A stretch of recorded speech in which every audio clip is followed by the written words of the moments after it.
Good afternoon, everyone. Welcome to this week's new episode of X Vlog Live. I'm your host, Mr. BoomStick XL. And today, folks, I have the pleasure, the honor, if you will, to sit down with one of the community's absolute finest, Miles Dompierre. Listen, folks, we have to get to, before we get into the introductions, I need a favor, okay? And I'm going to say this during the show. I don't really ask. You'll never see me ask for anything for me because I'm a doer and I love helping others. And right now, folks, right now, as this start of this podcast, we have almost 50 people already here, which is bonkers, right? Miles Dompierre, his newly acquired or newly started YouTube channel is 13 subscribers away from 1K. And I think that it would be super cool to not only do this before Christmas, but to do it live on the air. So if you think that you might have been subscribed because you followed him on Windows Central Gaming, there has been a bit of a split, and he is now in charge and running on his YouTube channel Xbox Chatter Days. So if you didn't know, now you do. Head over to him, click him on Twitter, go to his YouTube, where his YouTube channel is, click it, subscribe. Let's get him past 1K live on the air. Miles, how the hell are you doing? Boom, man, that is quite the intro. I have always appreciate your generosity. That is amazing of you to reach out to the community, rally behind it. Yeah, if you don't know, I do have a new YouTube channel. It's been going about a month, doing my own thing. Finally, I've had people encouraging me behind the scenes for a long time. And so finally, I took the initiative and started my own little thing. I've been building up Windows Central Gaming for the last few years. And so I was like, you know what? It's time to do a little Miles thing. So it's just youtube.com/Miles Dompierre. Me and I get to talk about obviously Xbox, but a bunch of other stuff as well. So yeah, if you guys haven't and you want to check out what I'm doing over there, that means a lot. But I'm excited. I'm wearing an Evil Dead shirt in your honor, Mr. Boomstick. Yes. Got an Evil Dead shirt. You can't see it, but I am rocking. Stick. That's right. I'm rocking the Evil Dead shirt in solidarity, ready to talk about some video games. Let's go, buddy. You know, it's funny you say Evil Dead. I have an incredible collectible about maybe 15 years ago. It might be more. They released a Necronomicon about this big, a special edition that came with all the films. Yes. It's in storage because Mrs. Boom was like, I don't like that thing in the house. Yes. Okay, so behind me on this side, you can see the Bulbasaur in the light. Right next to the Bulbasaur is my Necronomicon. From the Evil Dead the Games collector's edition. So which I missed out on, and I just want to punch myself in the face. I mean, me of all people to miss that, it's just awful. But listen, ladies and gentlemen, we have a great show for you. The next 70 or 80 minutes, we're going to be hitting you with story after story after story. We got some breaking news to get into. We're going to be talking about High on Life, and how many people in the community are really, really enjoying this Xbox, and PC exclusive directly into Xbox Game Pass, which is another key feature to this game. I've been playing it. I think I'm about maybe 3 or 4 hours. I'm just about to get to the second bounty because you are an intergalactic bounty hunter. And the game is really not that hard. I don't know if I should up the difficulty or not, but I am quite enjoying it. I did get my hands on Stabby, which is the knife, and it is hilarious because, like, literally from the jump, you get the knife, and the person that sells you the knife, it tells you to stab them. And I was questioning my morale. I'm like, my morals will come and he just sold me this, do I stab him? And yes, I stabbed him, and I got an achievement for it. So you know what, it was worth it in the end, to be honest with you. But folks, listen, the hot topic for 2022 has been the ABK deal. And obviously on this channel, we have covered it every time there has been breaking news. And folks, I'm here to tell you, as of this morning, we have more breaking news. This comes the way of several people that reached out to me, but let me just make sure I get it right, because I don't want to not give the credit where the credit is due.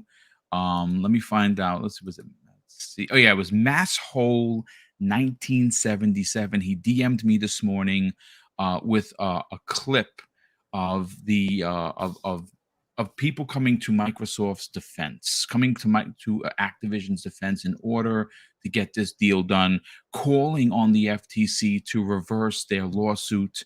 And it turns out, folks, I thought that the CWA was the biggest union here in the States. Well, I was wrong, folks. Apparently, the America's Union, as it's called, it's the AFL-CIO.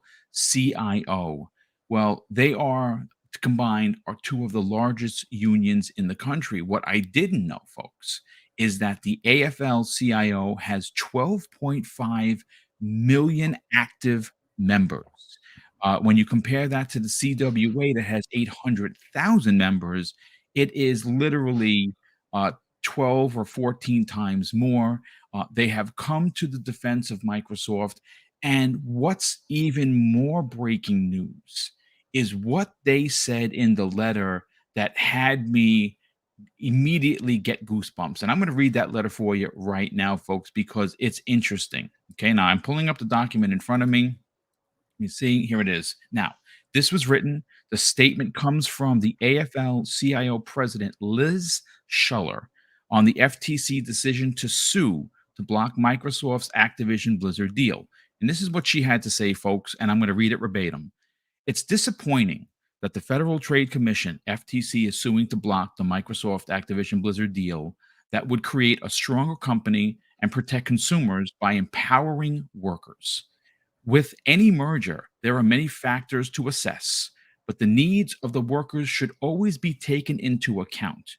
When workers are able to stand together, it creates a culture of checks and balances within a company that ultimately benefits consumers and the general public. The proposed acquisition of Microsoft would give Activision Blizzard workers the freedom to join a union through employer neutrality, empowering them to build a stronger company and serve as a check to unethical corporate practices, a win both for workers and consumers. And this is the goosebump inducing moment, folks. Now, we know the FTC doesn't want this deal to go through. We know that Sony has, by hell or high water, wants to get this deal blocked. But what are we waiting on, folks? Well, we're waiting on the EU Commission and the CMA to levy their decisions, which is supposed to come mid January 2023. So we're a couple of weeks away. And obviously, if they both say no, the deal is dead, and then that's the end of the story. But if they both come away with accepting concessions, which we heard are the most extreme concessions I think I've ever heard in any media deal since covering gaming for, the last 5 years, but just media in itself. I made the comparison last night, Miles, that this is like Disney buying Fox and then making a deal with Netflix to put X-Men movies and shows on their service. That's how crazy this deal is by offering Call of Duty in PlayStation Plus. It's bonkers, folks. But this is what Liz Schuller closes out this letter, and this is where the goosebumps induce. Each corporate merger must be assessed on its merits and consider the impact on workers.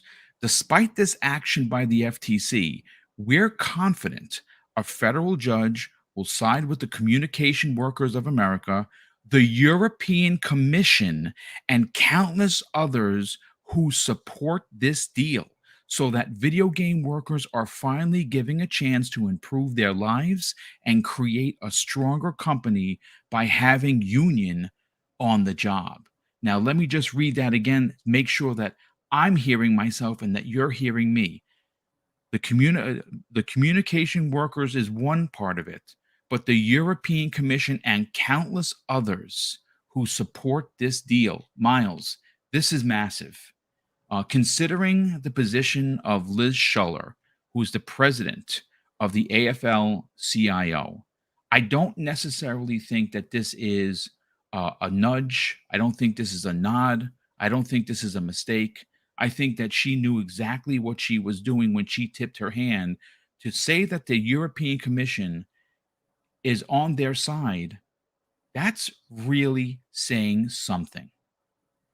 Yeah, what's really fascinating about this entire deal is early on for me, when I heard that Microsoft was looking to acquire Activision Blizzard King, cool. Call of Duty and Game Pass, cool. Yeah. Diablo and Game Pass, all the stuff that means for us as players. That's exciting. Definitely exciting. You know, if we get to play more games and pay less money as a consumer, yeah, let's go. But for me, a huge component of this deal that I feel like Microsoft and the FTC and all these regulators haven't touched on at all is what this means for the employees. Because going into this deal, it was year after year after year of horrible PR for Activision because people were saying it was a terrible place to work. Terrible compensation, terrible practices, overtime crunch, you know, all of the sexual assault and sexual harassment allegations. It sounded like a miserable place to work. And then Microsoft steps in and says, we're going to buy it. And since then, that hasn't been touched on. We haven't heard Microsoft say really what that means for the culture. Obviously, I have hopes that they're going to improve it, but it is really important that we talk about what that means for the workers in this case as well. So to see this letter come out and to say that people support it because of the workers, that is a big deal, because as much as we don't really like to hear about the human element of game development, game Indeed. design, we can't eliminate, we can't, you know, just skirt that and say, I don't care about the people who make the games because I just want the best deal and I just want the best games possible. Well, we do want those things. We do want the best games. We do want the best deal. It cannot come at the cost of somebody else. Like, I love video games, but I don't want, you know, to know that someone destroyed themselves, destroyed their life, destroyed their health to make me a video game. And we hear those stories time and time again. People who went into the games industry with the best intentions, bright-eyed, bushy-tailed, ready to take on the world, ready to follow their passions, and then just to be chewed up and spit out by this machine and then come out on the other side hating it, hating the entire industry. That to me is like the most disheartening, upsetting thing about the current state of video game development. And as we move into the world of AI, which is, you know, people are trying to position that as something that's going to just make games and art and the human component obsolete, essentially. We got to start thinking about what that means for us. We got to start thinking about our own best interests in terms of, you know, working. Because as you all know, things are getting more and more expensive. All right. And a lot of these companies want you to do more for less, and they expect you to do more for less. And then we are on the other side trying to pay our bills, trying to pay for gas. And we're just at this unsustainable curve right now. And it's important that people are stepping in and saying, all right, we got to adjust the scales a little bit in the workers' favor. All right. So this letter is really important. European Commission. Obviously, there's a lot of people who do support this deal for what it means for the industry and consumers. But this is the first time on a big scale we're having somebody step up and say, all right, well, this is what it means for the workers. And for me, that's a big W. That's a big win. Yeah, you know, I talk about it on a regular basis because I was fortunate in my 21-year career as a police officer to have a union that backed me. And I can tell you that I have worked in jobs prior to, you know, being, someone that serves the great people of the city, where I didn't have a union and where bosses could take advantage of you and do the heinous things that we heard happen at ABK, right? Especially specifically Activision, where we heard that there were things like Bill Cosby rooms for sexual assaults to happen, and sexual misconduct to happen on a regular basis, where it was the known as the boys club, and to think that something like that would occur in this time in the world is not only frightening, it's quite frankly, it's disgusting. Now, I know that I like doing my research, folks, and I like bringing facts to any conversation I do. You know, you said something pretty interesting, Miles. You know, Microsoft has not broken down what they're going to do to change the culture, and I don't think that they can, Yeah, because they don't have ownership of it yet.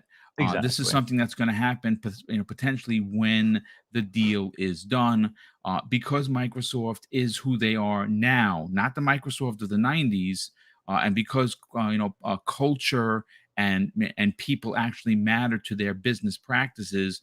There's a reason why they're in the top 10 for Glassdoor. Now, Glassdoor is one of the private sites that go out and judge and rank businesses, and Microsoft is in the top 10 as being one of the best places to work in this country. So that is a big deal. So I have a strong opinion on, or my position for Microsoft making the culture better at these three entities is a strong one, simply because of how they conduct themselves, who's in charge. Satya Nadella, yes, businessman, genius, sure, but he's a human being, and everything that he's done as leader of Microsoft has shown that they are not the Microsoft of old. And I think more importantly, obviously, we want games, folks, right? Like, that's what we're here to talk about. That's what we're going to do after the show. That's usually what we're doing prior to the show. And that's what's on your screen right now. But at the end of the day, a lot of us, many of us, take for granted that people, folks, human beings, make these games, and they should have a voice. They should have standard protection from being abused. We shouldn't hear about someone like Bobby Kotick threatening the life of someone because they didn't do what he wanted. Who gives him the power to do that? Because he's rich? That doesn't give anybody power. You just have money. That shouldn't give you the right to threaten anybody. You're a law-abiding citizen just like all of us. You commit a crime, it's a crime. So that's why these two unions stepping up against the FTC, the Lena Khan led FTC, because at the end of the day, I know people's like, don't put the spotlight on her because it's not really fair. You don't know. Look, I don't know the lady. I don't know what her political ambitions are. I can tell you what's right is right, folks. What's wrong is wrong. And what Lena Khan is doing, just based on the statement that she dropped on Tuesday, she is all in for a political career. She's trying to pad, and again, after losing 6 different cases since she has taken over, she's hell-bent on winning something, and Microsoft just happened to be the next one in line. So she's going to try and draw blood no matter what. And at the end of the day, I think it's illegal. I think it's an abuse of power, and I think that they're already being sued by a company that is questioning the way they do things. And I agree. I think that it's unconstitutional the way the FTC is allowed to run unchecked. And a perfect example of that, folks, is the fact that is supposed to have 5 seats. They have 4 because someone quit, because of no one listens there, and that's a problem. But like I said, as important as the worker conversation is, and it's paramount to this conversation, Miles, what jumps off the page for me is the European Commission statement. I don't think that this is a mistake. I don't think that you can be someone in this position, Miles, say something as damning as this, because basically it's putting the EU Commission on blast, saying, hey guys, we know you're with Microsoft, and just recently, right? What happened Monday? They came out and they threw Lena Khan under the bus and say, hold on a second, Miss Khan. We Microsoft never made any promises to us that they broke. And that's in their legal document. That's why they're suing. So, I mean, right there, it's a hindrance to the case. I don't know whoever wrote that document, not so good at writing law, because you claimed that the European Commission was bamboozled by Microsoft. And that didn't happen. And like I said, a lot of us have been, waiting patiently to figure out what the EU and the CMA are going to do. And I originally had some doubts for them, but apparently they're the ones that are going to be actually listening to the concessions, taking them into account. There was a document posted which we thought was by Epic Games. Turns out that it wasn't, and we don't know who it is. It was redacted. That said this deal does not hurt the industry. In fact, it makes it better.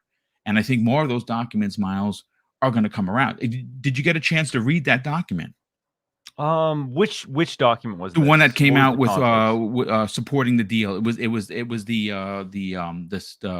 EU's the CMA's inquiry to other publishers and developers in the industry, asking about the deal. Yeah, because we've heard Strauss Zelnick from 2K Yes. make similar comments as well. So we know there are a lot of publishers who A, either support the deal, or B, don't really care enough to comment. And I think that's where most big publishers are, is because when you look at the fundamentals of the deal isolated from the rest of the industry, there aren't a lot of things that are literally illegal. And I know that's kind of the whole process here, is you got to find things that are against the law, and that's the reason that this deal can't go through.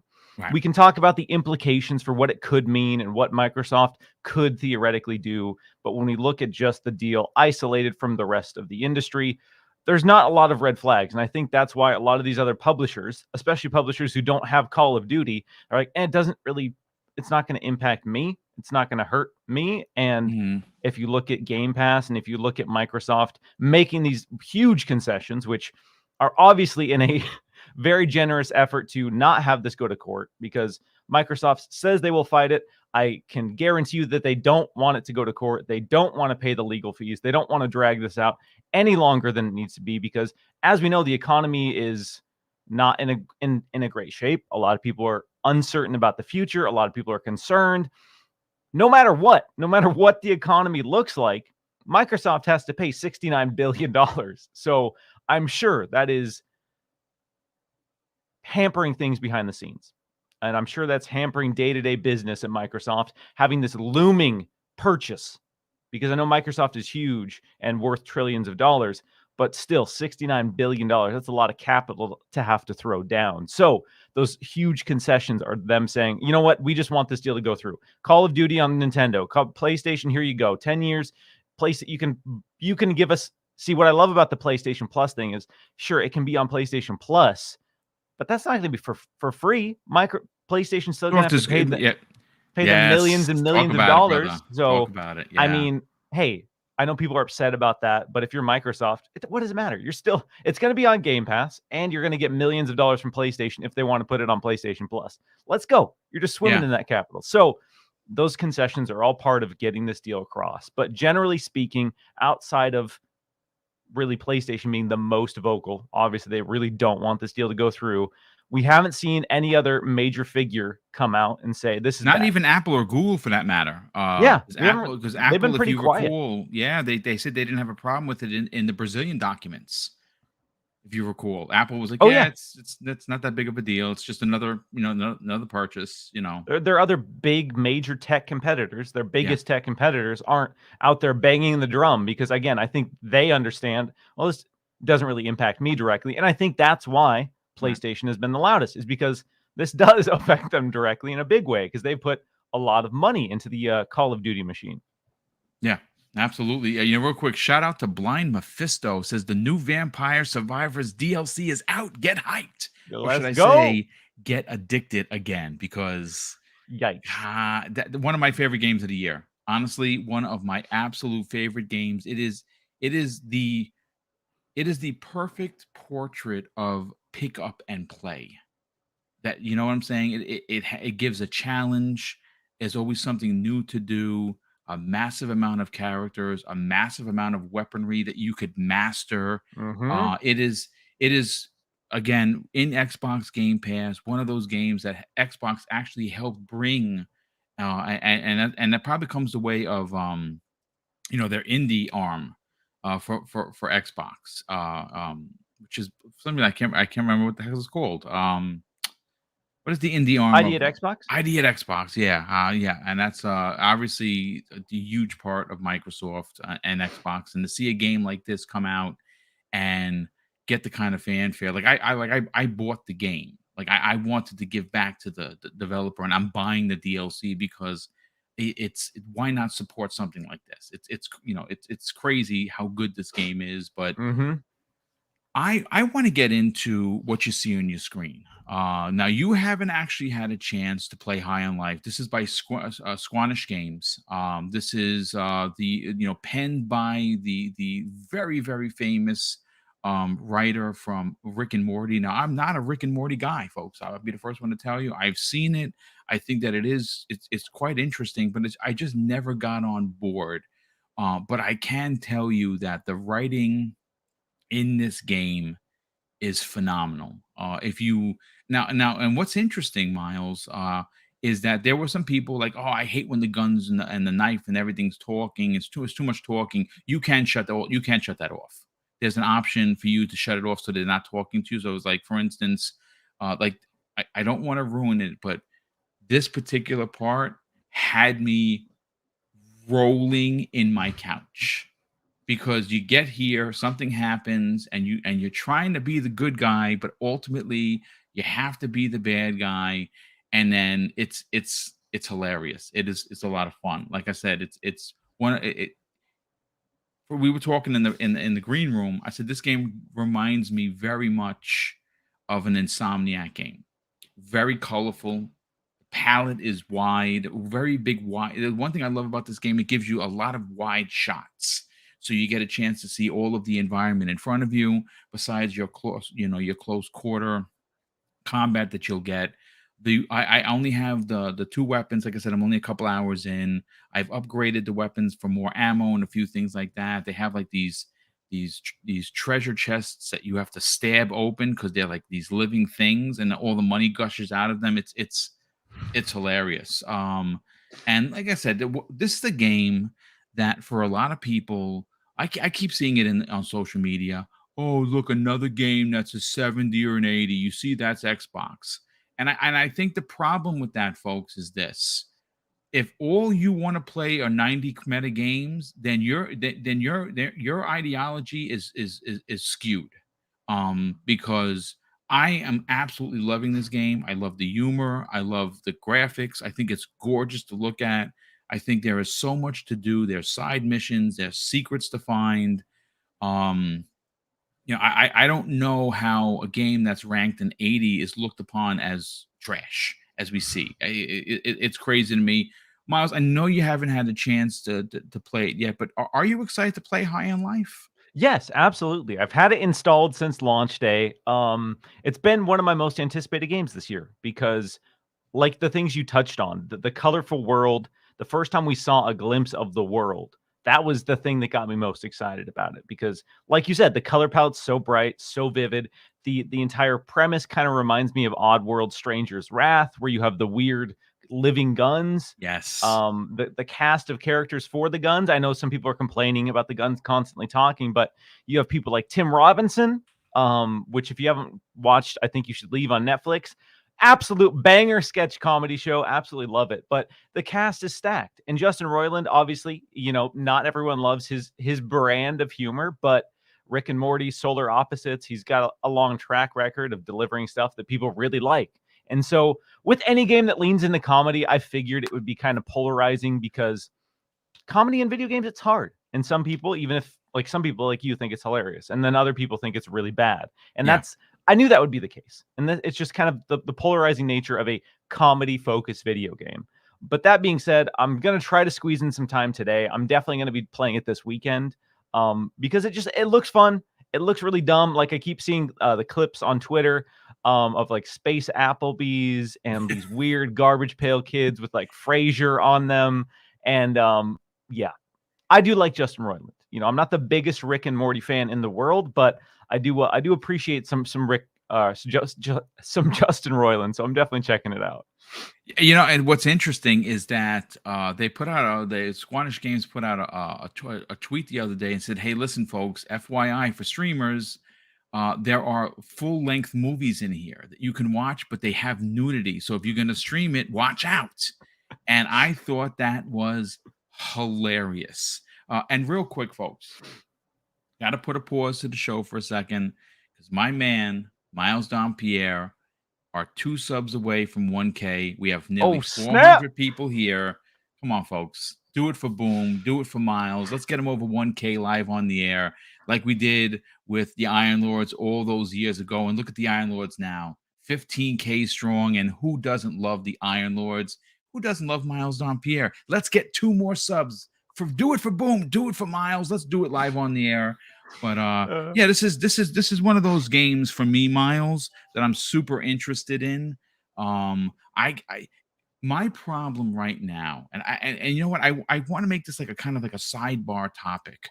Who's having a trouble finishing games in 2022? I mean, for the love of Joe, I am playing Dark Evil West. Let's see, Dark Watch, because that's what it reminds me of. Remember that old game, Dark Watch, from way back in the Yes.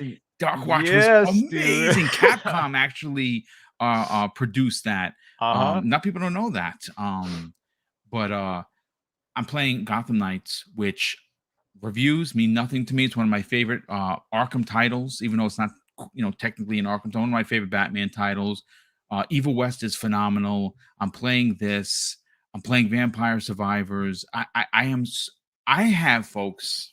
This is what's crazy, and this is what takes away from the stigma of Xbox gamers. You don't buy games. You live on Game Pass, which is a load of S, right?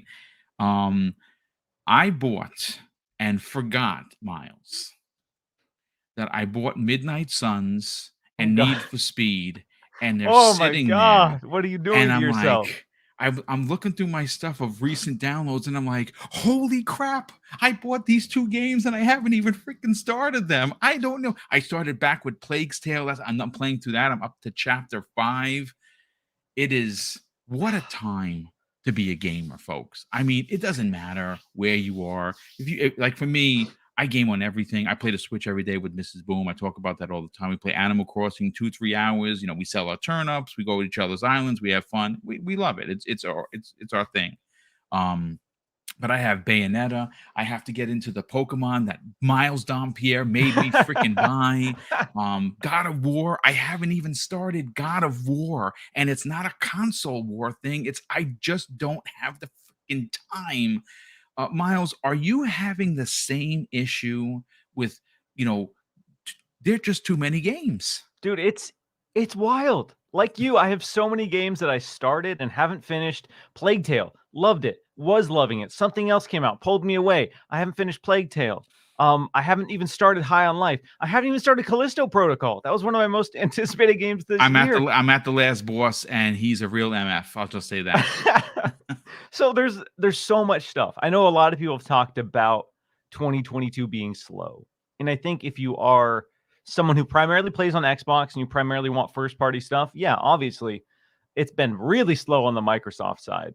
But if you play on multiple platforms, or if you look at the AAA or the third party and the indie space in particular, some of my favorite games this year have been indie. Nobody Saves the World came out in January. You don't see anyone talk about that game right now, but that game is so amazing. Cult of Lamb? I have Cult of the Lamb. I have to buy it. I'm going to wait for a sale. I know that's one of Phil Spencer's. By the way, you hit 1K. 1.1 live on the air, Yeah. brother. I told you. Appreciate y'all. Thank you for smashing that sub button. Congratulations, brother. But yeah, Cult of Lamb is one. Did you play that? See, I didn't even play Cult of Lamb, and that's another one that everyone was like, you need to play.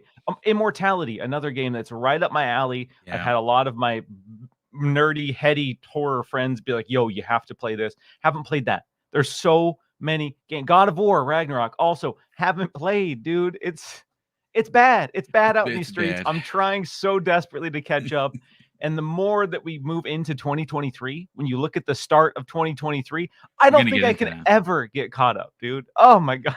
Yeah, we're gonna get into that because look, Miles, I do want to move on to something that I think is incredibly important. If you didn't know, Miles Dompierre got a chance to go to the Game Awards, that's got to be awesome. I've only been to one E3. I am going this year. I am going back to E3 2023. I've already secured my Airbnb. As me and Kay Asante are going as as a duo. We're gonna check out all the we're gonna be there for the week. I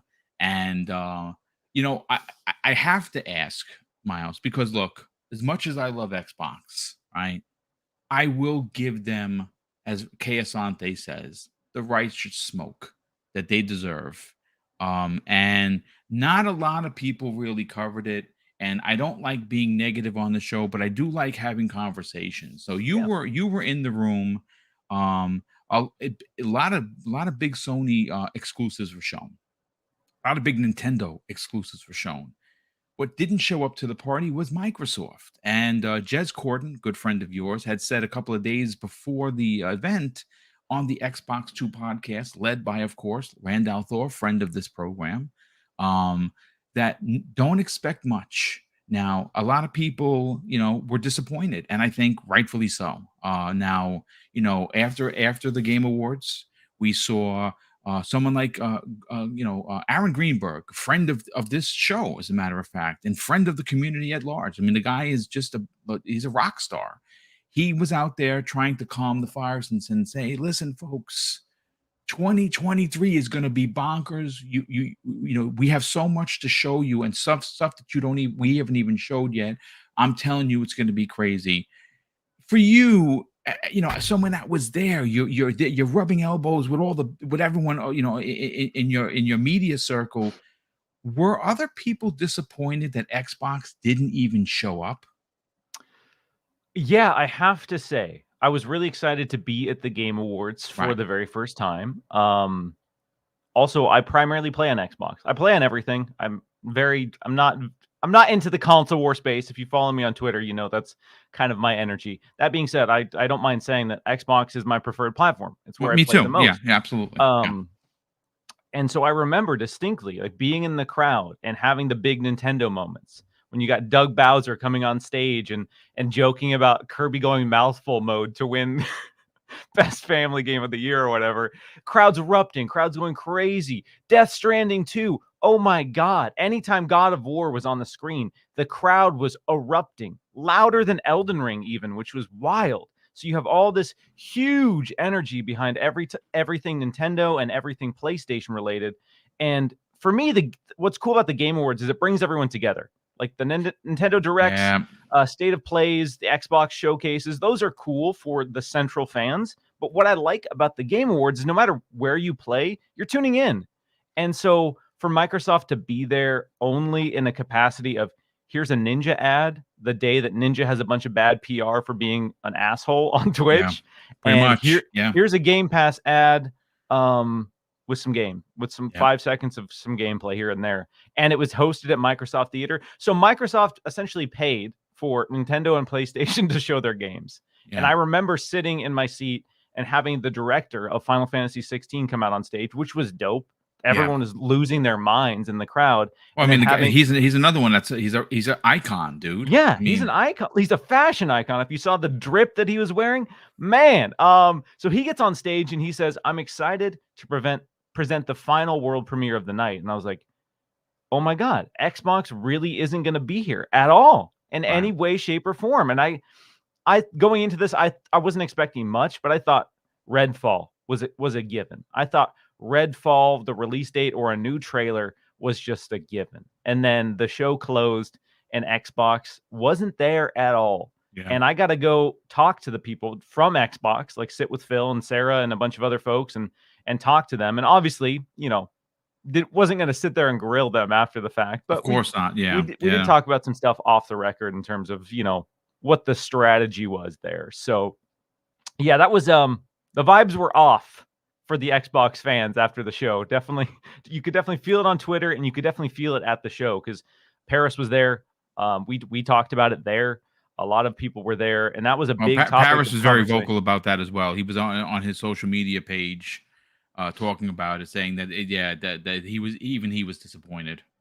Yeah, and it's again, Microsoft came out, and we've seen Aaron Greenberg say, "Oh, we're doing something soon," and so I don't know if we're going to transition into what we hope or want, Yeah. but I do have some thoughts on that. Yeah, we're definitely going to do that for sure. I mean, look, folks, as you saw, Microsoft or Xbox has given us the ability that if we want to preload three of the biggest games, starting off the first quarter or 3 months of the year in Monster Hunter Rise, Atomic Heart, and Wulong, all in Xbox Game Pass, all installable right now. They come out Monster Hunter's January, February is Atomic Heart, and March is Wulong. Again, all in Xbox Game Pass. And I'm seeing more people post on this about actually buying these games with Microsoft Rewards, which I've seen more times than not. Like if you're not getting your points on a daily basis, you are missing out, folks. Because I get hundreds of dollars per year and I get free games left, right, and center. But Mhm. what I want to transition to is I kind of want to talk, Miles, about Xbox Game Pass in 2023. But before we get to that, I have to thank a few people in the chat. First super chat of the day comes the way of JetFan95. He drops a $2 super chat and he says Xbox needs to acquire Squanish games. I agree. And I think once this deal is done, you're going to see a lot of the small developers join XGS. I really do. I think there's a potential for a Sobo. I think there's a potential for an IO Interactive, an Avalanche Studios, smaller studios like that. I can see joining the fray because gaming is getting more expensive, and being a small developer without a big publisher to back you is getting a little bit risque, if you will, especially Yes. with the way everything is going up. I mean, look, I say this all the time. People make fun of me. You know, we talk about video games, but we forget about what happens outside of your your 65-inch screen, right? Everything has gone up. Gas has gone up. Rent's gone up. Cream cheese has gone up. Everything continues to raise. So as these things are raising, this besides for us, the regular people, well, prices of making games, Mhm. the cost of gaming is rising. Insurances are going up. They have to insure their employees. They have to pay their employees. They have to pay their employees favorably, or they go somewhere else, right? They gotta. So everything is going up. So it's unlikely. I'm not saying that everyone is going to be under Microsoft or Nintendo or any of these big publishers. I think that you're going to start to see specifically Microsoft add smaller developers like this to their fray, and I think it would be good for everybody involved. But thank you for the super chat, brother. Space Davikin drops a very generous $5 super chat and says, "Good morning, gentlemen. Two of the finest and nicest individuals on the industry. Thank you very much, sir." He says, "Glad to see you guys today. Merry Christmas." Well, Merry Christmas to you, and thank you so much for the generosity, but of course, the kind words. Reverse World, welcome to the show, brother. Hopefully, you are subscribed to the channel. I've never seen that name before, and if you've been here, my apologies. He drops a very generous $2 super chat and says, "Maybe pre-warning by Xbox would have lost TGA views." Well, I am going to say, and I think Miles might be able to back me up here. 2 days before, it was Jeff Keighley came out and said that he had to make some adjustments, that it was going to be a shorter show because things were removed. Miles, is it possible that those things, quote unquote, that were removed were from Xbox? I don't know. I don't know that that's the case. I know there's a lot of theories about the whole FTC filing to block Yeah. potentially impacting the show. There's so much production involved with these shows. Like as you saw, there's a lot that goes into the flow. There's a lot that goes into the stage design. Yep. So those kind of things can't really be changed on the fly, unfortunately. So I don't know that was Xbox per se. My theory right now is that Xbox wants to do their own thing. So I think that was maybe their plan all along, and they didn't set expectations because they were running a lot of ads at the show. So, obviously they want people to tune in, and obviously they were a part of the show in some capacity. But yeah, in terms of Xbox's stuff being the things that were pulled, probably unlikely. But Yeah. I mean, that makes perfect sense. And Jaguar Gaming Network. Oh man, he drops a very generous $2 super chat, and he is unfortunately sick, folks. He's got Rona and influenza. You got both, brother. So damn. Oh, man, dude, all I can say is get well. Thank you for being here, brother. Hopefully that you don't have this going into the Christmas holiday, and that somehow or another your Christmas miracle is that you don't get any sicker than you already are. Play some games, have some chicken soup, and hopefully you'll start to feel better. But listen, Miles, let's talk. We had one come in right now from Drawn TJ, generous friend of the program. He says this: "Hi guys, they need to get Crytek and Certain Affinity and Asobo and Focus Home Entertainment and the ones that you named off." Yeah, I think Focus is I don't know about so much about that. Asobo definitely. Certain Affinity seems like a shoe-in because they've been working with them for years anyway. So that's no big surprise.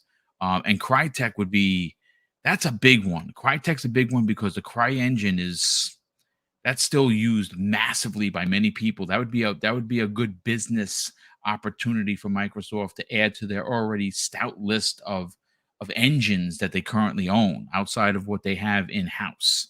That would definitely be a big deal. But I want to talk about Miles um, Xbox Game Pass in 2023. I mean, it is apparently going to be where it looks like it's going to be, Miles, one of the biggest Xbox gaming years in the history of the brand.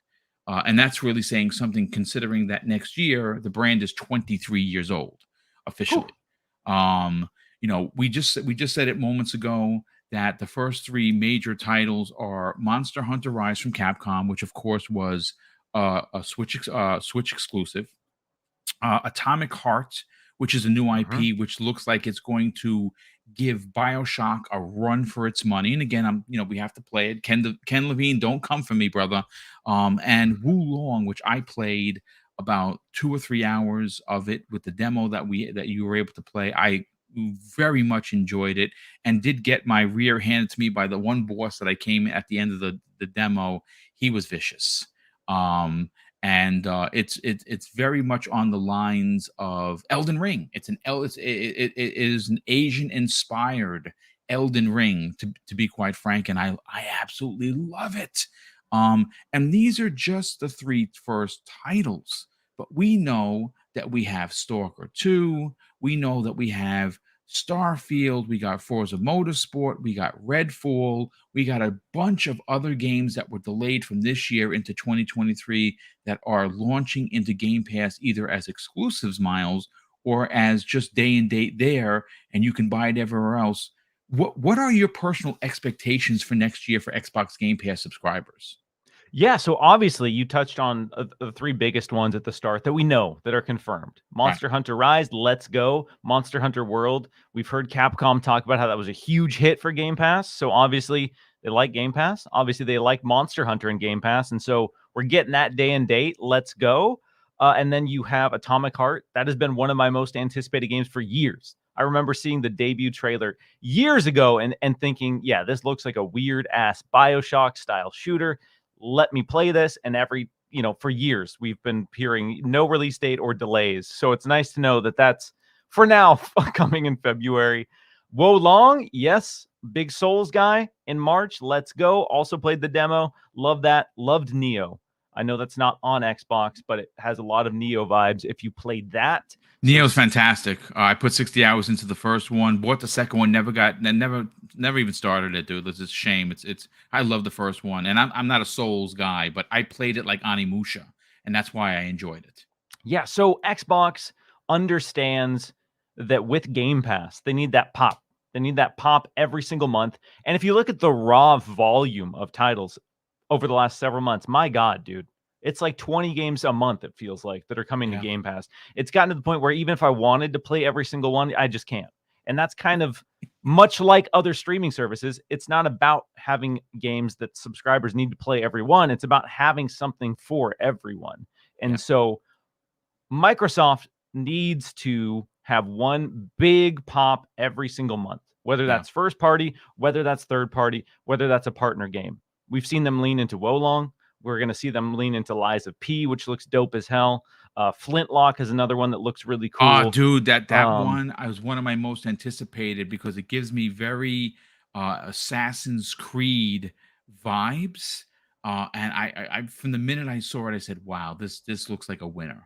it's from the team that did Ashen. If any of you ever played that, Yes, yes, and it Ashen looks was like a fantastic. Yeah, huge glow up, a huge increase to their production value. So really excited about that. So between that and then we know stuff like Redfall, Forza, Starfield, we have this cadence where they could potentially maybe finally deliver on that promise of having their one big third party game per quarter or one big first party game per quarter, and then every other month giving you that game that gets you excited, keeps you subscribed. And as we know, the service it's been growing, it's been doing well, but I think it's not it has not been growing at the rate that they maybe originally anticipated, because we know we had Satya's bonuses. A lot of the CEO's bonuses were tied to growth metrics that they did not hit. So they're still growing. It's still doing well, generally speaking. But that being said, based on those figures that they tied to those bonuses, they wanted this thing to grow a lot faster. And part of that is they haven't had a lot of big exclusives. They've had cool exclusives that I think have kept subscribers happy. I've been happy with Game Pass. I haven't had any major complaints. But when it comes to pulling new people in, you got to have those must-play games dropping into the service. So going into 2023, it's going to be consistent as hell. I have no worries about the consistency. I just hope that they have those big pops like Forza Horizon 5. I think that was the last time, and yeah, and Halo Infinite to some degree. But Forza Horizon 5, I think, was the moment where we saw the power of Game Pass when it comes to 25 million people have played that game, yeah, dude.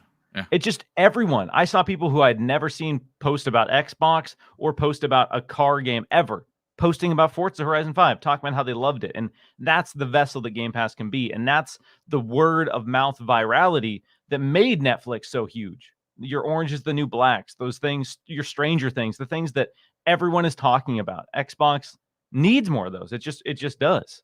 Yeah, it absolutely does. I got a list in front of me that I pulled from purexbox.com. January looks like this, folks.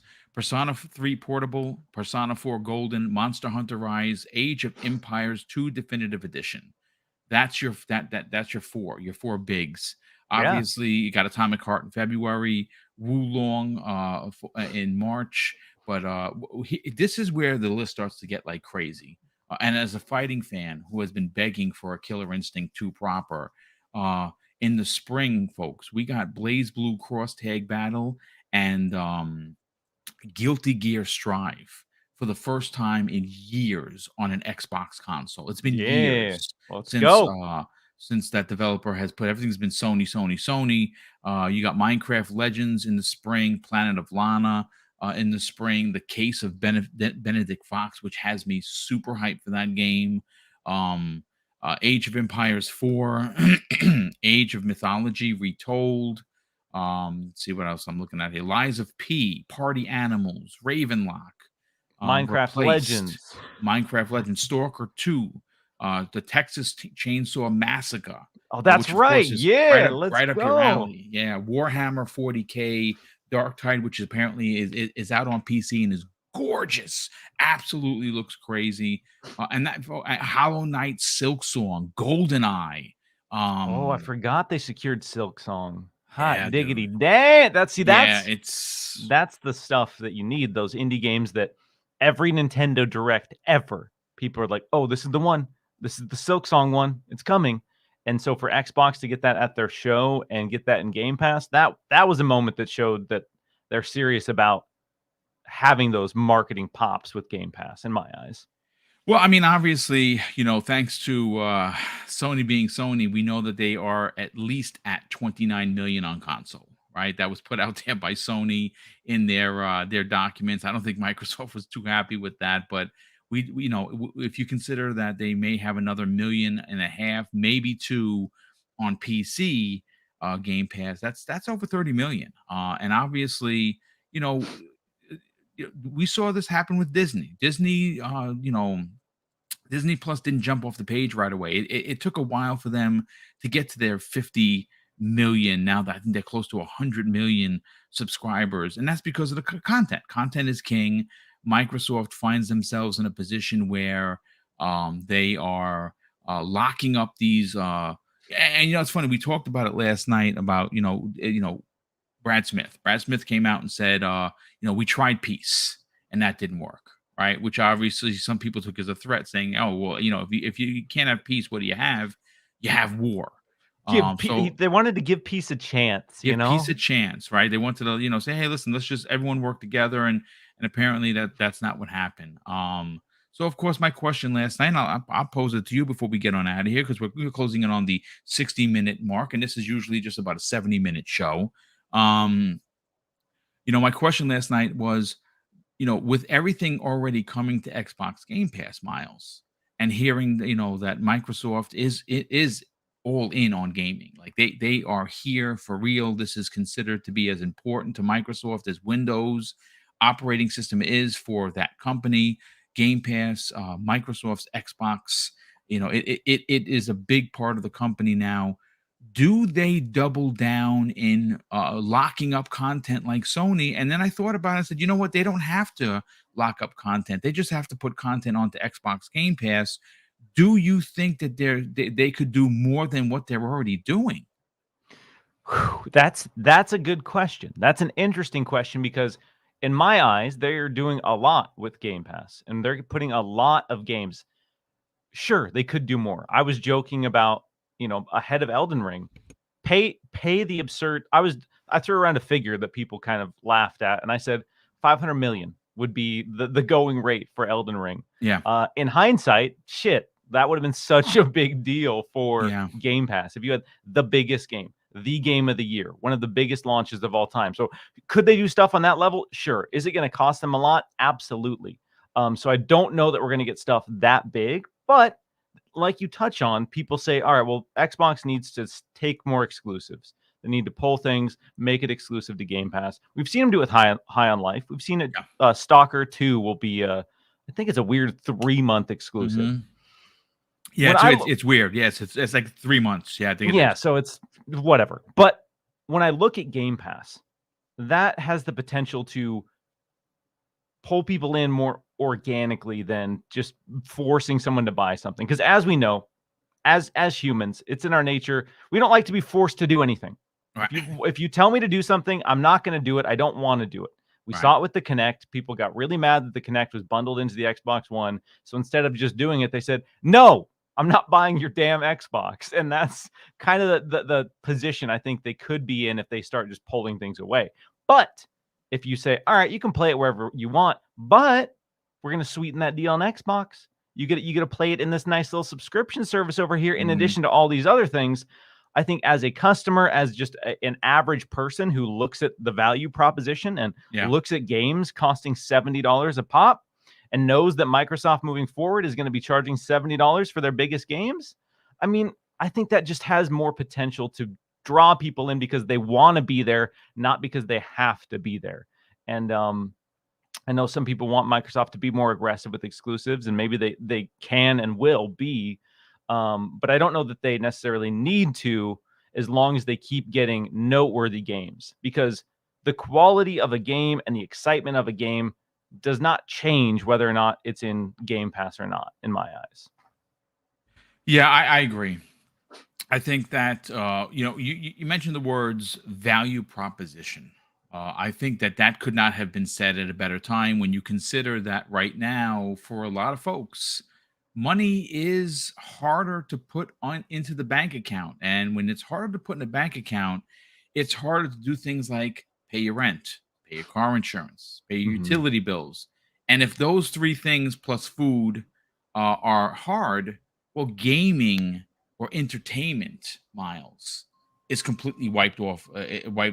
Entertainment 10 out of 10 times is the first thing to go if money's an issue, because, well, these other things are vital to your human survival. So gaming will have to be, put to the side. That's one of the things, and I've been championing Microsoft for this for years, since Game Pass and its inception, because what it allows for is, and this is my biggest thing, folks. Like, I come from very humble beginnings, and I put it out there where my family was not we were just about middle class, and that's when my pop had work. He was a construction worker. He had his own business. You're always chasing work.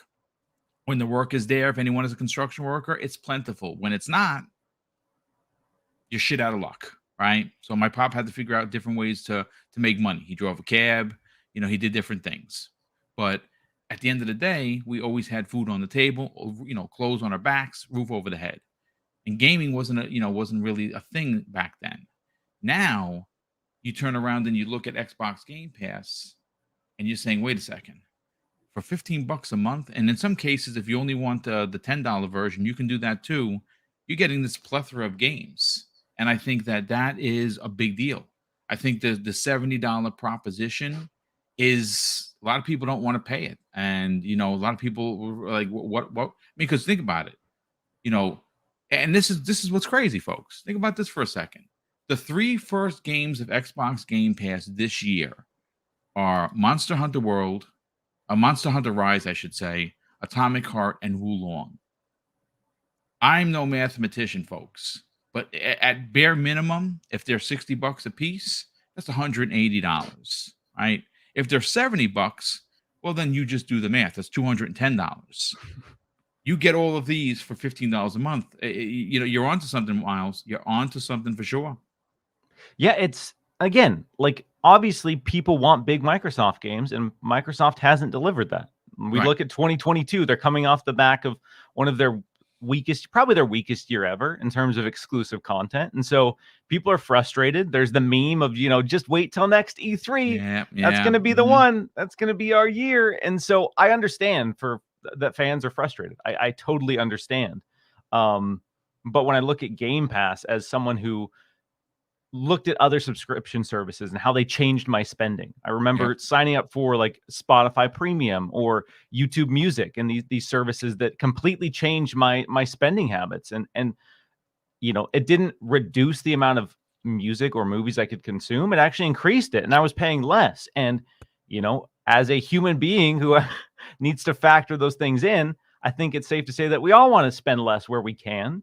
And so I think that's the kind of strength of Game Pass, and that's going to be the strength of Game Pass going into 2023, as long as they remain consistent. And if they can deliver your Redfalls, your Starfields, and those come out and absolutely crush in the way that Xbox fans need them to, that's only going to grow the service. And then the whole narrative that you see online of, and again, I think this really only exists in the console war bubbles, but the whole Game Pass, just mid filler, indie filler, blah, blah, blah. Those arguments are just going to go away because there's not going to be any basis or foundation for them to exist in a logical sense. Yeah, what's ultimately is going to happen is what we saw happen with Sony and their games. Like when they would put out when they would put out their first party games, and their big ones, all of the second and third party games, even the smaller indie games, would be risen up by the success of the big games. That's what's going to happen next year to a lot of the smaller titles for Xbox. When the Redfall comes out, and hopefully it's a hit. When Starfield comes out and slams. When Motorsport comes out and says, this is how you make a racer, and people are just going crazy. Games like Benedict Fox and smaller games like Warhammer 40K. That not everyone knows what that is. I know what that is, but not a lot of people know what that is. So when you start to see these big bombs come out, all of these smaller games are going to be elevated. Then Stalker 2 is going to be a part of the conversation because it's an exclusive at Jump, right? You're gonna get something like Atomic Heart come out, and you're like, wait a second, $70 over there, but over here it's 10 and $15. I'm coming over here to play, And obviously, to Christmas Eve, it was announced that the Series S is $199. Right? Or is it $250? Yeah, it's $250. I think it's $250. It's $50 off, so it's $249 until Christmas Eve. Not a bad deal for a next gen console that can, right? Listen, let me catch up on the last super chats. We'll get everyone to H out of here. Obviously, congratulations on hitting 1K live on the air, Miles. That is awesome. Now we build from here, right? Now we get you back to the 25K that you had while you were under the umbrella of Windows Central Gaming. Danny Passion Official drops a $2 super chat and says, I can't wait for Atomic Heart and Lies of P. Yeah, Lies of P looks so good. Oh my God. We also have Chris McComb drops a very generous £2 super chat and says, what is the ceiling price for Game Pass per month? It's $15 now. I don't see them increasing it next year. I mean, some people do. I don't. I think that could be, folks, one of the concessions that they get from the CMA and from the EU on top of already what they're offering. They might say, hey, listen, you guys can't raise Game Pass for 3 years or 2 years. And Microsoft like, yeah, okay, no problem. It's fine. And maybe that happens as well. That was one of the things that Hogue Law was talking about. Could very well come to fruition. Chris Lex drops a very generous $5 super chat. Says, "Hey, Boom, long time listener." Well, thank you for that, brother. Definitely appreciate it. He says, "I would like to see Microsoft chill on public companies and focus on private. Less eyeballs. Love the content." Yeah, I would like to see that more as well. It would have to go in front of the FTC if they're not publicly traded and they're privately owned. They would have to go to another entity that would pass these things with no problem, because it's at the end of the day, it's just business. But Miles, listen, brother, let's get you on out of here. You got to sell your brand. You got to tell everyone where they can go and check out Miles Dompierre on YouTube. Subscribe, get your pass. Like I said, you got to the 1K today. Now it's 10K. That's the goal. That's what we're fighting for. Talk about it, and where can people reach out to you on social media? Boom. Appreciate you, man. Appreciate everyone hanging out, joining in the conversation, showing some love on the channel. So yeah, I work over at Windows Central. A lot of you probably know me from that. But I started a new channel, youtube.com/Miles Dompierre, and I'm doing a lot of just, regardless of where you play, if you play on Nintendo or if you play on PlayStation or if you play on Xbox, it allows me an avenue to talk about anything gaming, which is cool. It also lets me talk about horror movies.